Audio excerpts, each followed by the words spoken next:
and welcome to the class of economics. So students, today we will continue with macroeconomics again, and this is chapter 7, aggregate demand and related concepts, and these are the contents which we are going to finish today, that is meaning and components of aggregate demand, aggregate supply, consumption function in which we will do propensity to consume and propensity to save, saving function, investment function, and full employment and involuntary unemployment. This is the part of or content of this particular chapter, starting with meaning of aggregate demand. Whenever we talk about aggregate demand, that is total demand which is raised for final goods as well as services in an economy during one financial accounting year, that is whatever total demand which is raised by all the sectors in the economy in terms of final goods as well as services, that is known as aggregate or total demand.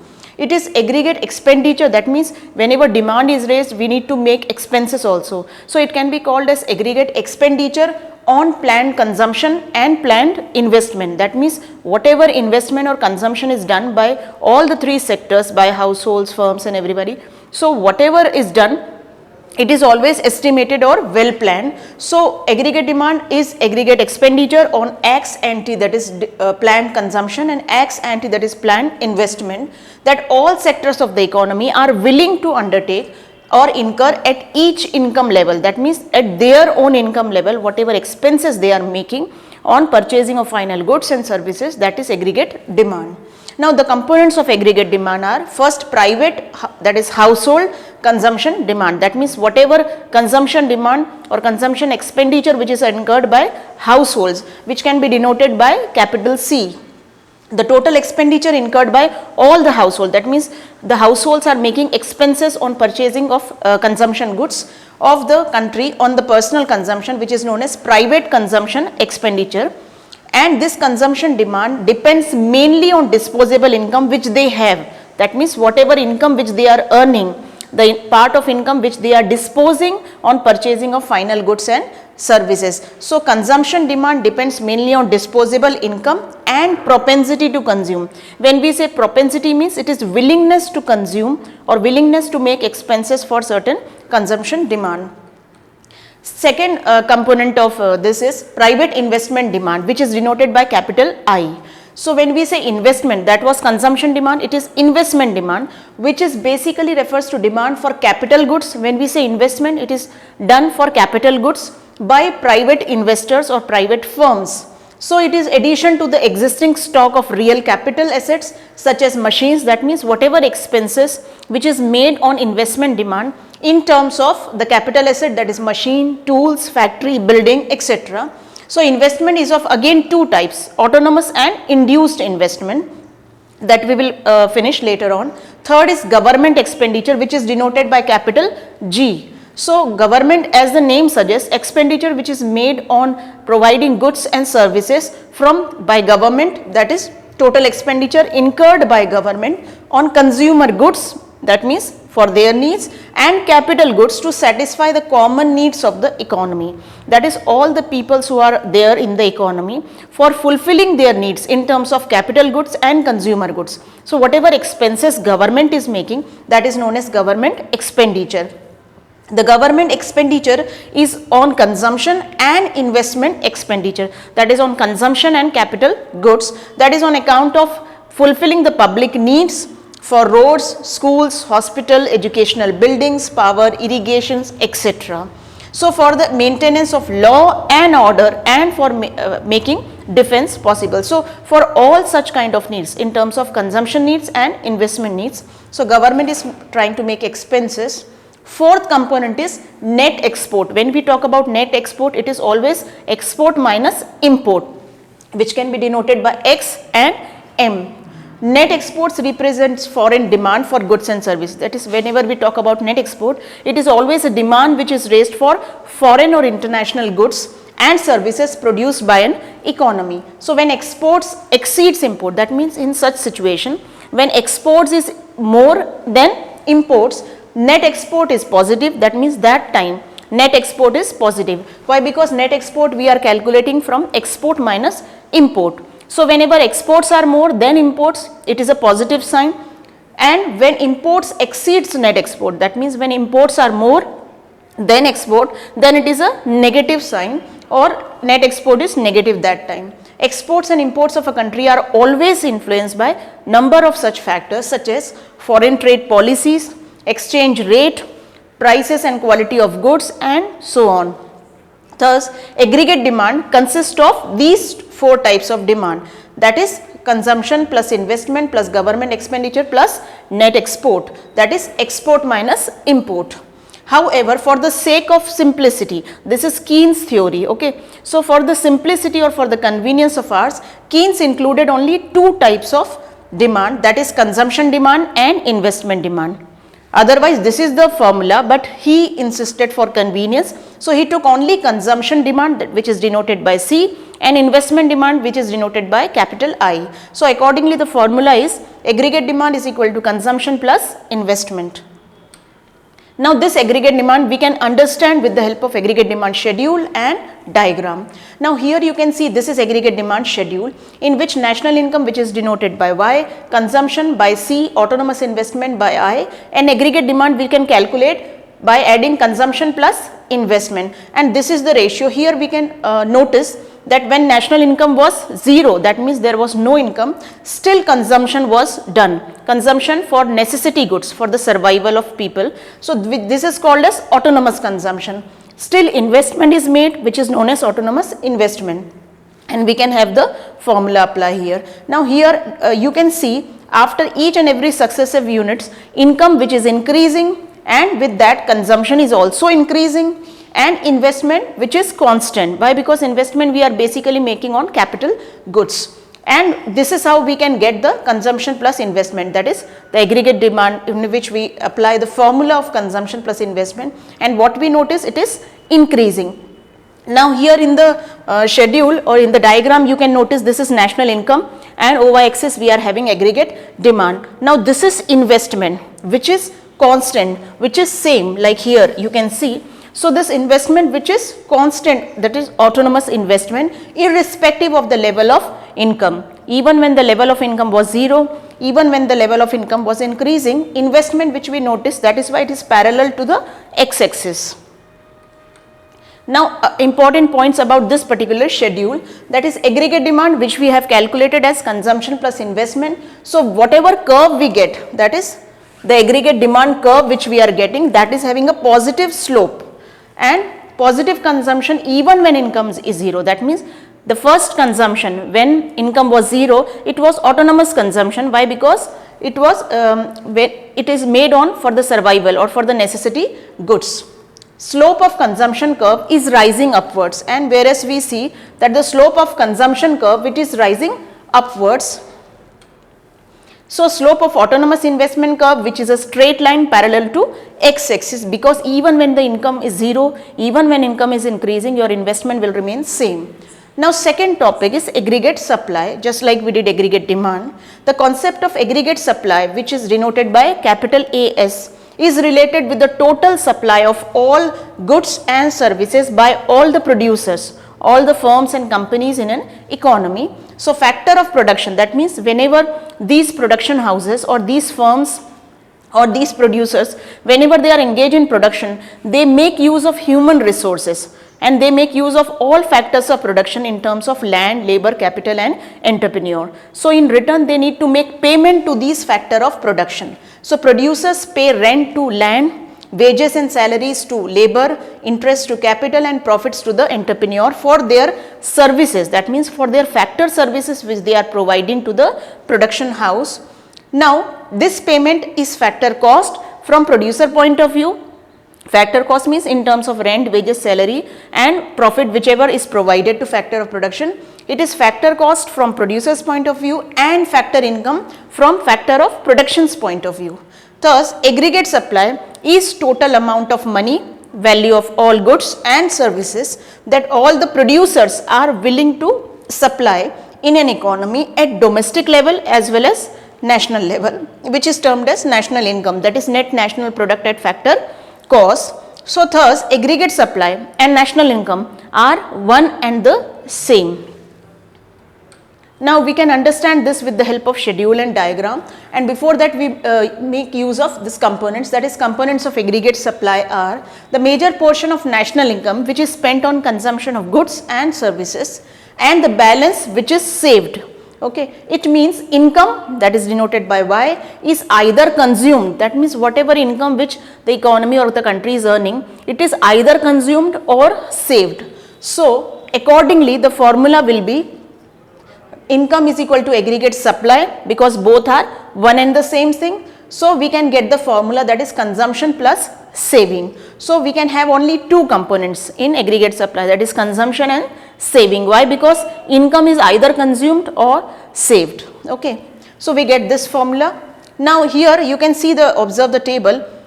It is denoted by Y, that is income, consumption, S capital for saving, and this is the formula, that is aggregate supply, consumption plus saving. So what we notice here, when the income was 0, still consumption was made, which is known as autonomous consumption, but saving was 0. Why? Because he could not save this much money, because he is not earning. Whatever expenses which he is making on consumption, it is either borrowed from somebody. Then he started with earning income. Now here consumption need was again increased from 20 to 25, saving was again in minus. So what we notice here, that when income was 40, consumption was all 40, that means no saving at all. Whatever he has earned, he has consumed everything, or he has made expenses on his consumption need, so nothing was saved. But when income was increased from 40 to 50, that is now consumption need was again increased, but he could save at least 5. Okay. So what we notice here, that we can get this consumption and saving at y-axis, and at x-axis we are having national income. And what we notice, the aggregate supply curve which is equivalent to national income, and we get 45-degree angle.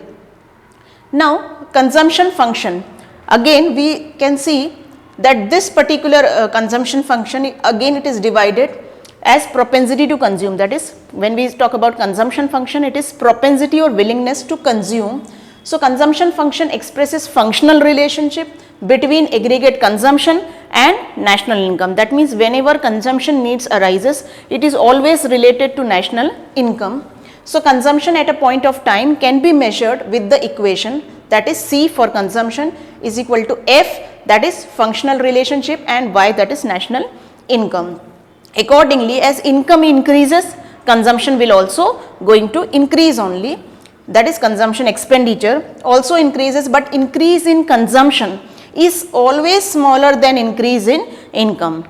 That means no matter whatever income it is increasing, but consumption expenditure after some time, after one limit, it is always limit or always it is decreasing with the increase in income. This is called as Keynes' psychological law of consumption, and according to Keynes, propensity to consume of the people remains stable in the short period of time or short run.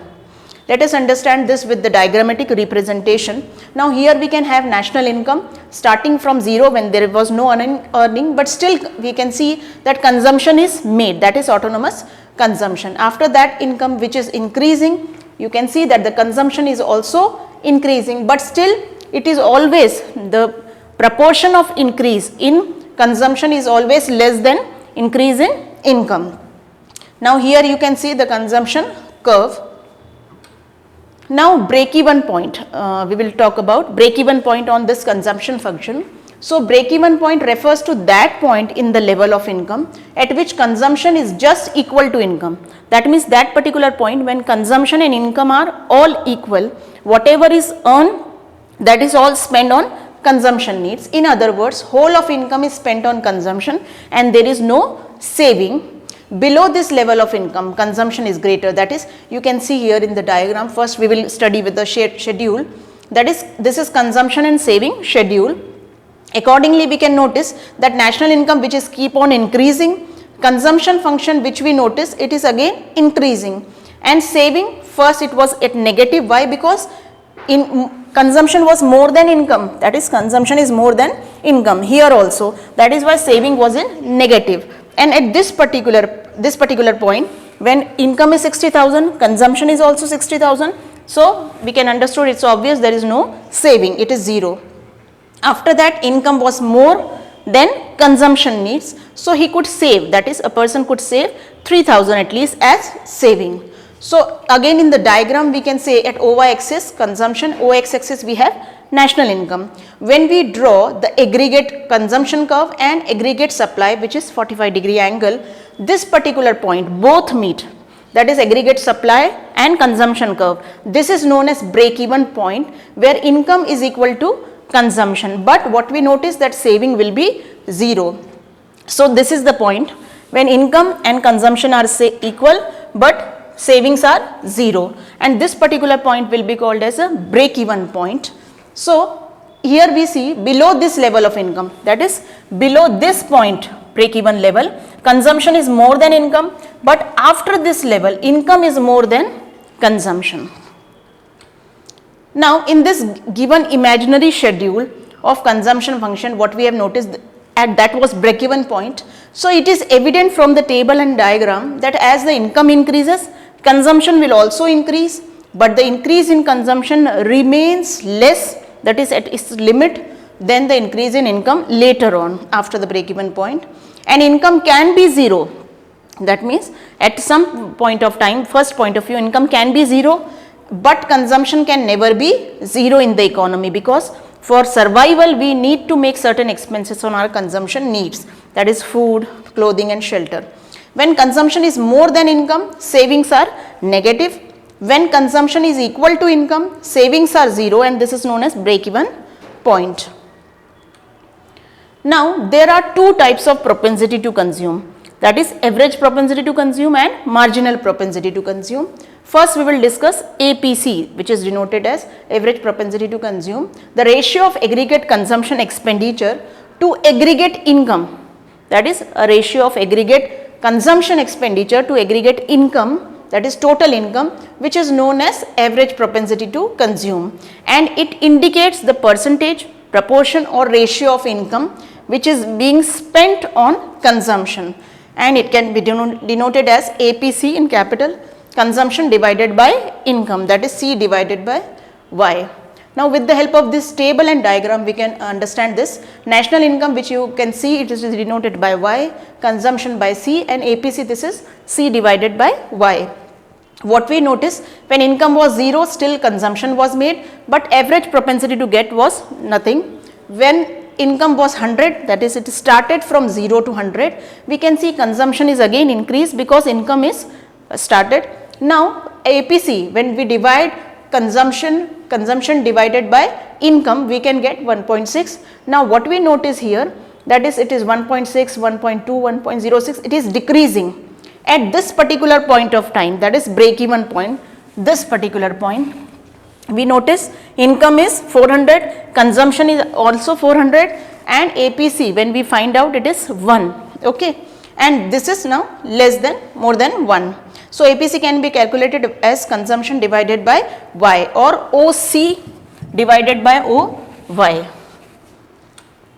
Now 3 stages are there in that particular schedule and diagram. It was when APC is more than 1, that is average propensity to consume is more than 1. Now this is the stage when average propensity to consume is more than 1. Then when APC is more than 1, consumption is also more than national income, that is more than national income consumption was there, that is before the break even point. When APC is equal to 1, that is when APC is equal to 1, consumption is also equal to national income, which is known as break even point. And when APC is less than 1, that means when average propensity to consume is less than 1, when consumption is less than national income, that is beyond the break even point. Second is marginal propensity to consume. Now the ratio of change in consumption to change in income, that is not the whole or total ratio, but the only ratio of change in consumption to change in income is known as marginal propensity to consume. It indicates the proportion of additional national income that is being spent on consumption, and we can calculate it as marginal propensity to consume, that is change in consumption, this sign del C, that is change in consumption divided by change in income. Now here with the help of this schedule and diagram we try to understand this, that is can be explained with the help of following schedule. Now here you can see two cases are there, constant MPC as assumed by Keynes theory, and this is falling marginal propensity to consume according to, it is a general case, that means it is a common behavior of the market. Now here if we notice this particular table, we can see Y, which is denoted as national income, consumption, change in national income, change in consumption, and we can calculate marginal propensity to consume. Now here what we notice, since income is 3000 national income, that is, and consumption is 3000, so there is no change, that is why we cannot calculate MPC. But here we notice that when income was 4000, consumption was increased from 3000 to 3800. So we can notice the change, 3000 and 4000, it is 1000, 3000 and 3800, it is 800. So as such we notice there was change, continuous change in income, that is national income, but which is constant, and change in consumption which is also constant. So it is so because the same proportion of additional income is spent on consumption, that means the same proportion of whatever income is earning, it is all spent on consumption. So no such saving was there. Now here this is falling propensity to consume. What we notice that it is not started with 0, but the income which is increasing. Okay. Now consumption, what we notice, it is also increasing somewhat. So when we have change in consumption and change in national income, so what we notice, change in consumption which is decreasing, that means according to increase in national income the consumption is becoming less. Now change in national income which is constant. So we notice MPC which is 0.8, 0.75, 0.7 and 0.65, that is, it is falling at a falling rate. That is why it is known as falling marginal propensity to consume, and we get this two kinds of curve, that is, we can see that is there is a change in income and there is always a change in consumption. Now some important points of that marginal propensity to consume is when value of MPC varies between 0 and 1. As we know that increase in income is either spent on consumption or either it is saved for future use. So MPC falls with the successive increase in income, that is marginal propensity to consume will be less when income is increasing at a greater rate. It happens because as an economy becomes richer or people when become richer, it has the tendency to consume small percentage or small proportion of their consumption needs in comparison to their increments in income. Now next topic after consumption, it is saving functions, which can be called as propensity to save. So it shows the functional relationship between aggregate savings and income. Just like in consumption function it was aggregate consumption and in relation to income. So here we can have the formula S for saving, F for functional relationship and Y is for income. So in other words, the part of income which is spent on current consumption is known as saving. With the help of this schedule and diagram we try to understand this. Income, national income started with 0, it is keep on increasing at stable rate, whereas consumption, what we notice, it is increasing again with the increase in income. Saving, which can be calculated as income minus consumption, because the same part of national income either it is consumed or either it is saved. So what we notice, when income was 0, the saving was in minus 20 because the person who has consumed this particular amount of money or has made expenses, that is borrowed money only. After that what we notice, saving was in negative at this particular point of 5 when saving is 0, that means whatever earning he has made all the expenses on his consumption need. That means whatever on, it is all consumed, it is all disposed on some consumption needs. That is why he could not have any savings. After that when there is an increase in income from 40 to 50, we notice that now consumption is again increasing, but he could save some amount of money, that is at least 5.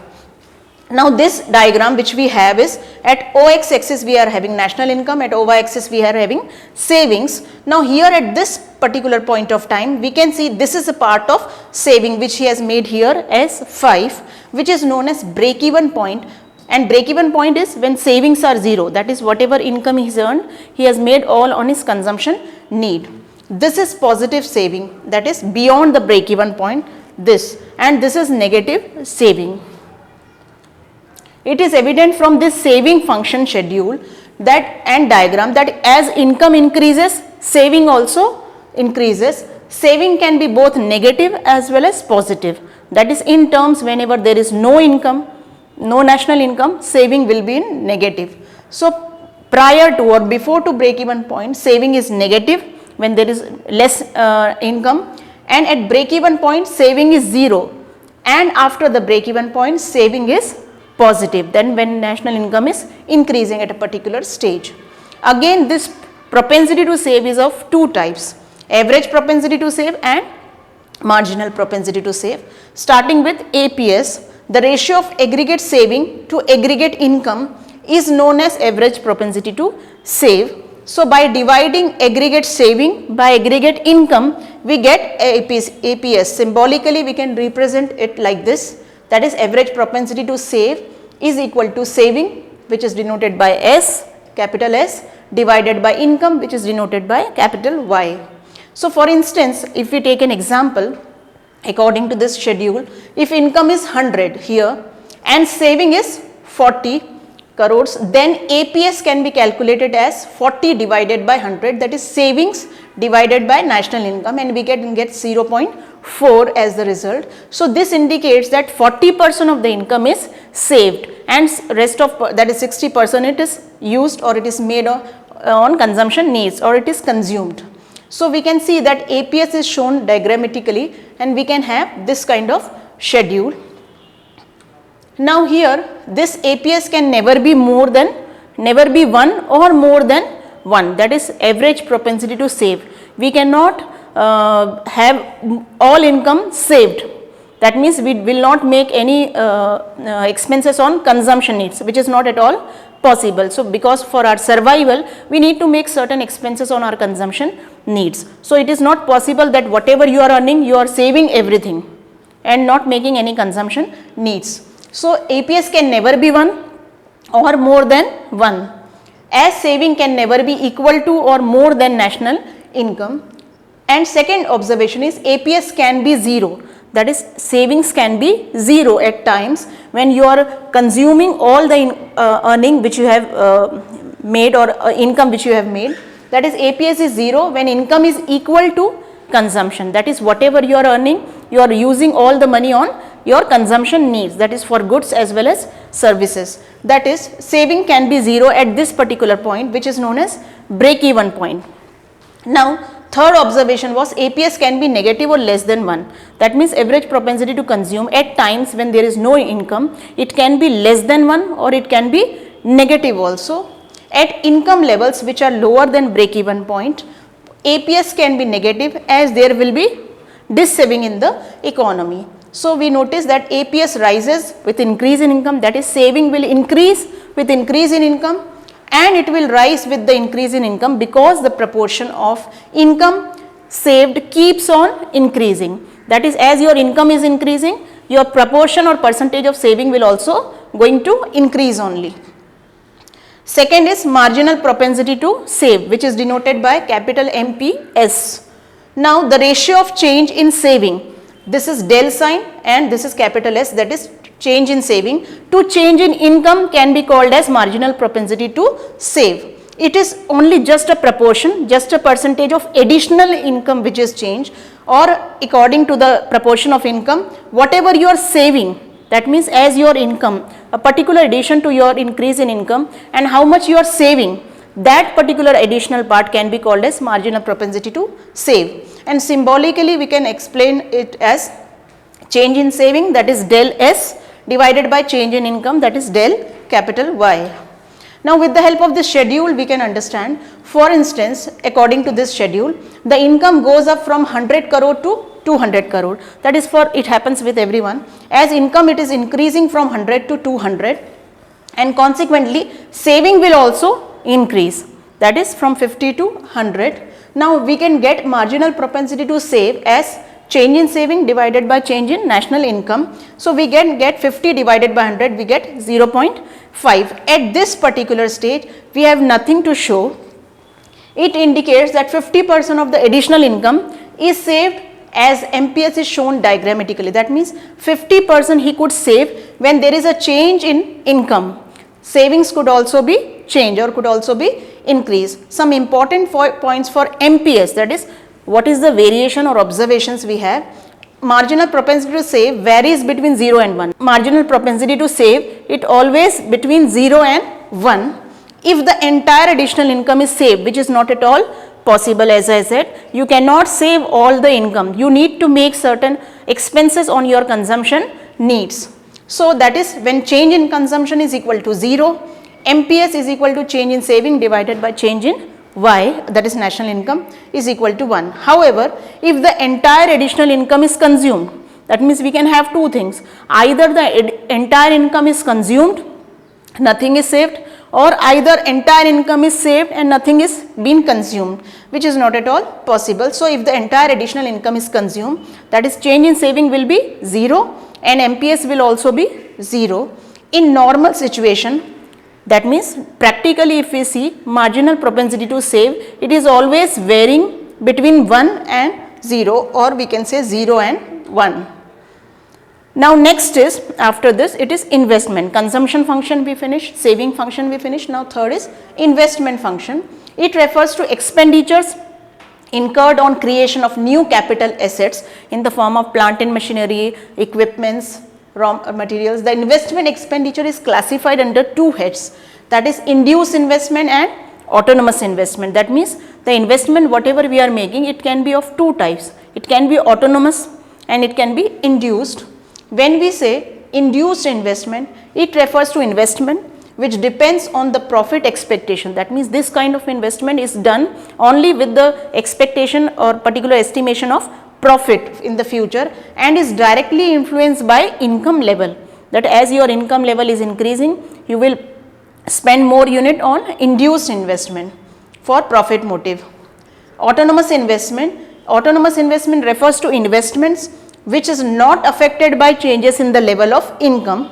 It is done automatically or autonomous and is not induced, that means it is not influenced by profit motive and it is not influenced by income level. It is income inelastic, that is why. Then acts and savings refers to amount of saving which all the households intend to save at different level of income. That is, if the income is increasing in the economy at the beginning of period, it is also known as planned saving. That means possibly if households are saving, that can be for their future prospects or future needs. Then it is acts and investment, that is planned investment, which is again amount of investment which all the firms are planning to invest in their project at different level of income in the economy and at the beginning of the period. It is also known as planned investment. Now the acts post saving, as we have planned investment and planned saving, we have acts post saving and acts post investment. Post saving refers to actual or realized savings, that is whatever he has done practically, whatever actual or realized savings in an economy during one financial year at the end of that particular period, that is in March. Acts post investment refers to the actual or raised investment in an economy during one financial year at the end of that particular period. Equilibrium level of income, which is determined only at the point where aggregate demand is equal to aggregate supply or saving is equal to investment, that is the flow of goods and services in the economy is equal to the demand for goods and services, and which cannot always be at full employment level. Also it can be at less than full employment level. Now let us understand the term. When we say full employment, it is a situation when all those who are able and willing to work at prevailing wage rate get the opportunity to work, that is full employment level. When we have voluntary unemployment, then it is a situation when person is able to do the work but not willing to work at a prevailing wage rate, which is known as voluntary unemployment. Involuntary unemployment, it is a situation where worker is able and willing to work at a prevailing wage rate but he does not get any work. Underemployment is a situation where all those who are able to work, that means they are well qualified, able to work, have ability at existing wage rate, they are ready to work, are not getting job. It refers to that situation in economy where aggregate supply is equal to aggregate demand or saving is equal to investment, but without fuller utilization of labor force. This is all about today's video. I hope you understand the thing. Thank you.